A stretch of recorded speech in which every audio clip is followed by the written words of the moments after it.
இருவரும் தலைவர்களை வணங்கி நடைபெற்றுக் கொண்டிருக்கிற தீய ஆட்சியை ஒழிப்பதற்காக மகாபாரத போரிலே உருவெடுத்த மகா விஷ்ணுவை போல அவதாரம் செய்து இன்றைக்கு தமிழக மக்களுக்காக நான் இருக்கிறேன் என்று குரல் கொடுத்து சட்டசபையை அதிர வைத்துக் கொண்டிருக்கிற எங்கள் இரும்பு தேசத்தின் கரும்பு மனிதர், மரியாதைக்கும் போட்டுதலுக்கும் உரிய மரியாதைக்குரிய மாண்புமிகு எதிர்கட்சி தலைவர், முன்னாள் முதலமைச்சர், புரட்சி தமிழர் எடப்பாடியார் அவருடைய ஆசியோடும் எங்களையெல்லாம் வழிகாட்டியாக இருந்து அனைத்து இந்திய அண்ணா திராவிட முன்னேற்ற கழகத்திற்கு சோதனை வந்த போதெல்லாம் உலக வரலாற்றிலே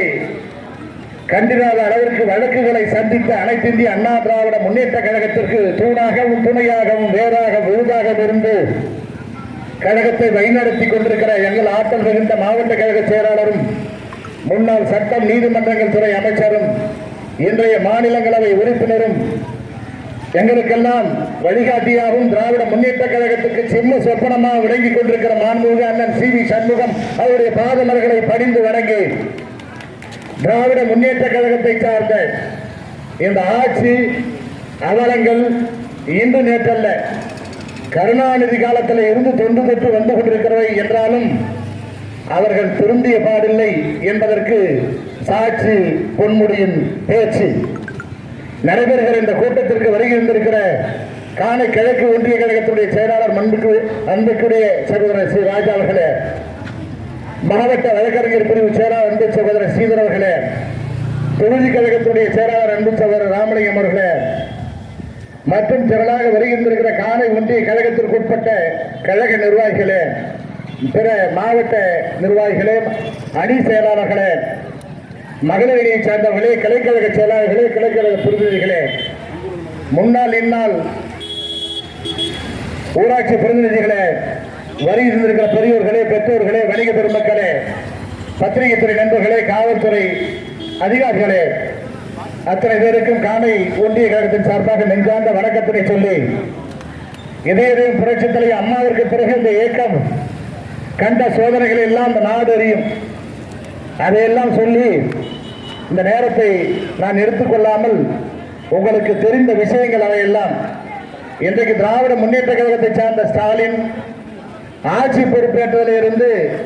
என்னுடைய ஒன்றிய கழக செயலாளர் ராஜா சொன்னதை போல அவர்களின் கூற்று உண்மையானால் இந்த ஆட்சி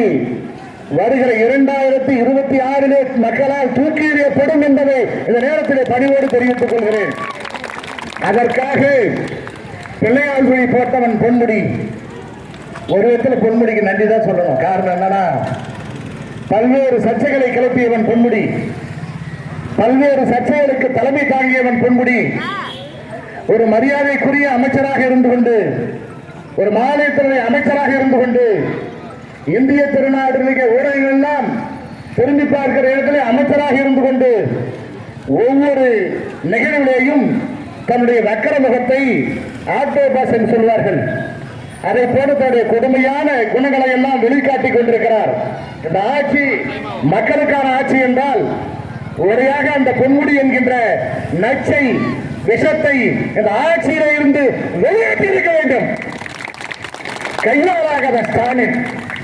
இதுவே எங்க அம்மாவா இருந்தா, எங்க அம்மா புரட்சி தலைவர் எம்ஜிஆரா இருந்தா, எங்கள் புரட்சி தலைவர் எடப்பாடியாக இருந்தால் அது உங்களிடத்திலே அந்த சஜஷன் விட்டுறோம். அந்த தீர்ப்பை நீங்களே சொல்லுங்க. அதிமுக ஆட்சியில் இது மாதிரி ஒரு நடந்திருக்குமா? குறிப்பாக